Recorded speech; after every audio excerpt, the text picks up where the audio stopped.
teman-teman Kementerian Keuangan itu harus sangat dekat, bukan cuman kenal, tapi harus sangat dekat dengan seluruh ekonom di Indonesia yang ada di kampus.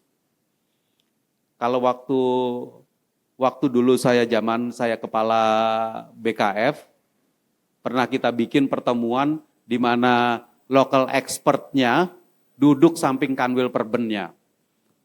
Tukeran nomor handphone langsung, berani angkat telepon kalau ada sesuatu yang perlu diklarifikasi. Saya berharap itu terjadi dari salah satu output dari kegiatan pada hari ini. Bisa ngobrol, bisa diskusi, bisa konsultasi, bisa melakukan konfirmasi, bisa ngecek cerita.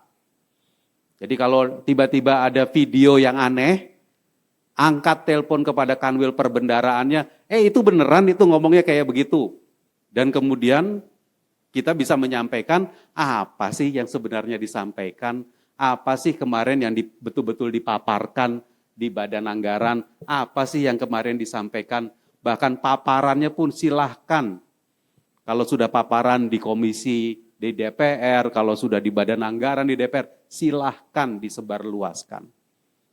Saya ingin mengharapkan Ibu Bapak, baik yang para perwakilan Kementerian Keuangan yang ada di seluruh Indonesia, itu kemudian bisa connect dengan teman-teman ekonom dari kampus yang ada di Indonesia. Kita yang ada di Kementerian Keuangan enggak hidup di dunia sendiri. Ya, maka itu Ibu Bapak sekalian dari waktu ke waktu kita buat acara seperti ini. Kita buat supaya dia connect. Ibu Bapak sekalian, terutama teman-teman yang dari kampus,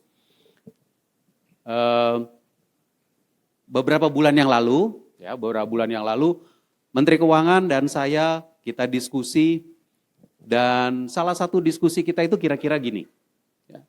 Saya mau sampaikan hasil diskusi kita, tapi ini adalah self autokritik buat kita. Menurut saya, ada gap pemahaman yang makin membesar antara apa yang dipahami oleh masyarakat mengenai proses pengambilan keputusan, latar belakang pengambilan keputusan, dengan apa yang betul-betul dilakukan oleh kita di Kementerian Keuangan. Kita di Kementerian Keuangan melakukan pembicaraan, rapim, diskusi, mengenai gerak ekonomi, mengenai situasi ekonomi, dan bagaimana kemudian harusnya kita menangani secara kebijakan. Tapi saya rasa ketika kampus itu tidak memahami, maka ini gapnya membesar. Saya memahami sekali bahwa ketika di kampus, kita ingin menyampaikan sesuatu kepada mahasiswa kita secara yang sifatnya teknokratik, yang sifatnya dari textbook, ada bukunya, ada pola pikirnya, kita ingin menyampaikan kepada generasi yang akan mendatang. Tapi pada saat yang bersamaan saya juga berpendapat harusnya itu cukup dekat dengan apa yang terjadi di dunia nyata. Harusnya cukup dekat dengan apa yang terjadi di dunia nyata. Dunia nyatanya apa? Dunia nyatanya adalah dunia pengambilan keputusan mengenai kebijakan ekonomi dan kebijakan keuangan negara dan kebijakan sektor keuangan. Nah ini Ibu Bapak, teman-teman dosen, teman-teman dekan, kadang-kadang kalau di birokrasi kita mesti bikinin buzzwords-nya. Perlu buzzwords. Tim asistensi Menteri Keuangan bidang desentralisasi fiskal. Isinya ya ekonom dari seluruh Indonesia. Ketua pertama namanya Profesor Armida Ali Syahbana. Lalu kemudian berikutnya Profesor Robert Simanjuntak. Terus nama-nama yang Anda kenal, Profesor Bambang Brojonegoro. Belakangan semua udah jadi profesor semua kayak itu. Jadi alumni TADF tinggal saya kayaknya kalau di ruangan ini. Oke? Lalu ketika saya menjadi kepala BKF tahun 2015, saya bikin sesuatu yang namanya Regional Economist. Ibu Bapak sekalian, kita bikin sejumlah acara. Itu yang tadi saya katakan bahwa bahkan kita beberapa kali acara kita bikin regional economist duduk di satu tempat, sebelahnya kita paksa duduk kanwil perbendaraan. Supaya kenalan dan kemudian diskusi. Saya rasa ini udah mulai agak ada traction-nya. Ya, setelah kita lakukan 5 tahun, 6 tahun, 7 tahun, ada Bu Ayu dulu yang ngelola, karena Bu Ayu adalah sekretaris Badan Kebijakan Fiskal Bu Ayu yang nyiapkan kontraknya, nyiapkan administrasinya dan segala macam. Ya, sampai dengan kira-kira 5 tahun yang lalu, 6 tahun yang lalu, kita berpikir bahwa ya kita berusaha mendekatkan, kita berusaha mengkonek, kita berusaha menghubungkan dengan teman-teman lokal dan regional economist, tapi harusnya Kementerian Keuangannya juga melakukan sesuatu. Disitulah kemudian kita merumuskan yang namanya Regional Chief Economist. Ini yang Ibu Bapak, teman-teman dosen, teman-teman di kampus, harus ada buzzwords yang kayak begini. Apa itu Regional Chief Economist? Kita meminta pimpinan Kementerian Keuangan, meminta seluruh atau pimpinan Kementerian Keuangan yang ada di perwakilan di daerah menjadi Chief Economist daerah tersebut. Menjadi chief economist dari daerah tersebut. Memiliki pemahaman mengenai bagaimana APBN bekerja di daerah itu. Kira-kira 2 atau 3 tahun yang lalu saya bahkan meminta memiliki pemahaman bagaimana APBD bekerja di daerah itu. Saya meminta seluruh tim Kementerian Keuangan yang ada di seluruh Indonesia memahami ekonomi lokal. Ekonomi lokal. Dan Ibu Bapak sekalian, sebagai chief economist, tugasnya bukan hanya memastikan APBN tersalur, APBN tata kelolanya baik, itu udah menjadi kegiatan yang memang udah harus dilakukan, minimalnya memang harus seperti itu. Tapi memahami ekonomi lokal, memahami ekonomi setiap provinsi, memahami perekonomian tiap kabupaten kota menjadi tugas dari Chief Economist Kementerian Keuangan yang ada di daerah. Ini menurut saya kita sudah mulai, tapi masih banyak ruang untuk perbaikan tentang ini. Jadi kita terus minta kepada teman-teman di BPPK, kepada teman-teman di perbendaraan, Anda udah harus fasih dengan memahami perekonomian daerah masing-masing. Pemahaman Kementerian Keuangan mengenai perekonomian Indonesia harusnya tidak tergantung kepada kepala kanwilnya saja.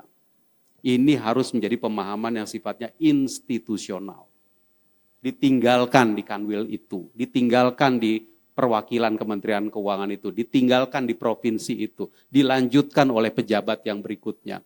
Tapi kalau ada teman yang kepala kanwil yang kemudian dari satu daerah pindah ke daerah lain, maka dia akan bisa menggunakan pemahaman dia mengenai provinsi yang lalu untuk melihat apa yang terjadi di provinsi yang tempat saya penugasan baru ini.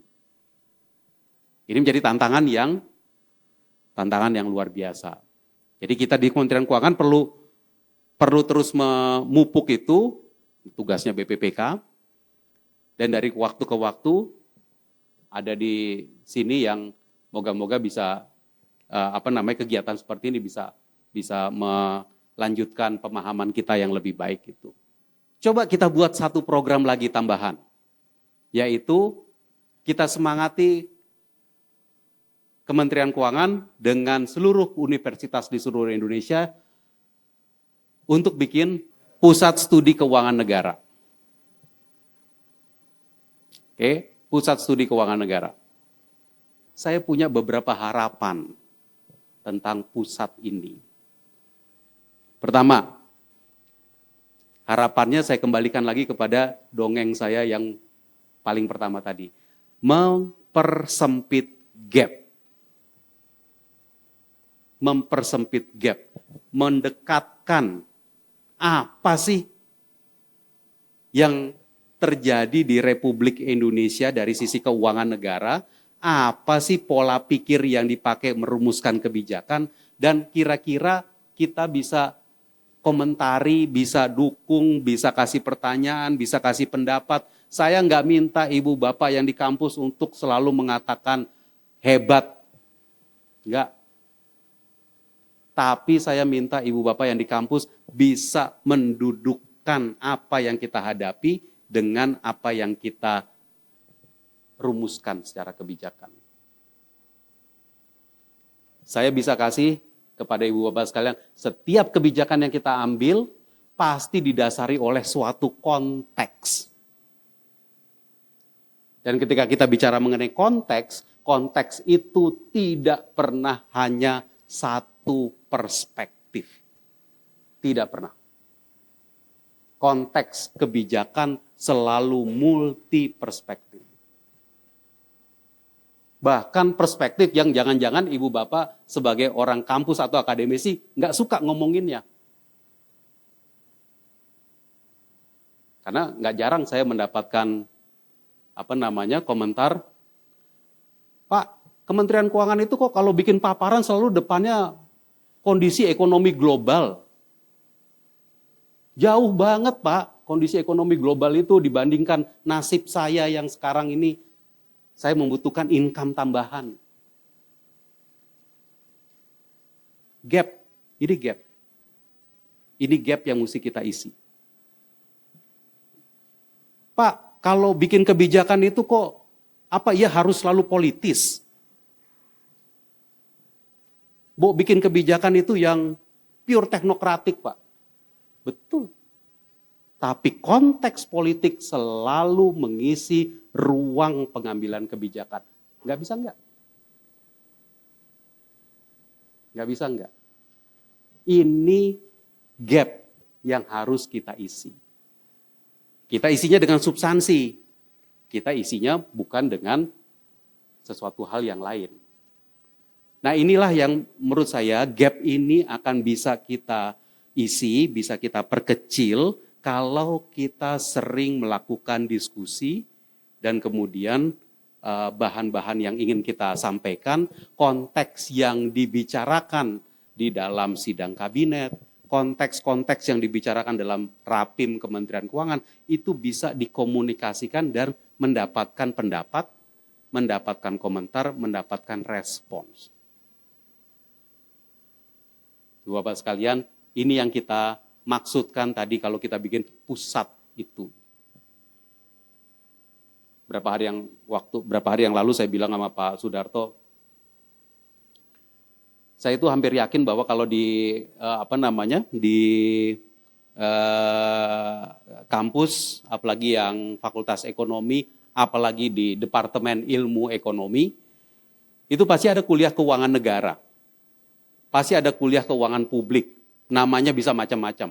Pasti ada kuliah ekonomi pembangunan, yang pasti ngomongin tentang peran negara. Pasti ada kuliah ekonomi makro, yang juga ada pasti bicarakan peranan negara. Jadi, yang saya maksud adalah apa yang kita rumuskan di Kementerian Keuangan sebagai pengelola keuangan negara, itu sebenarnya lebih dari sekedar satu kuliah atau satu pusat. Dia mewarnai banyak sekali cara kita berkomunikasi atau cara kita mewariskan pemahaman kepada generasi yang akan datang. Ini yang saya maksudkan supaya bisa dikomunikasikan terus.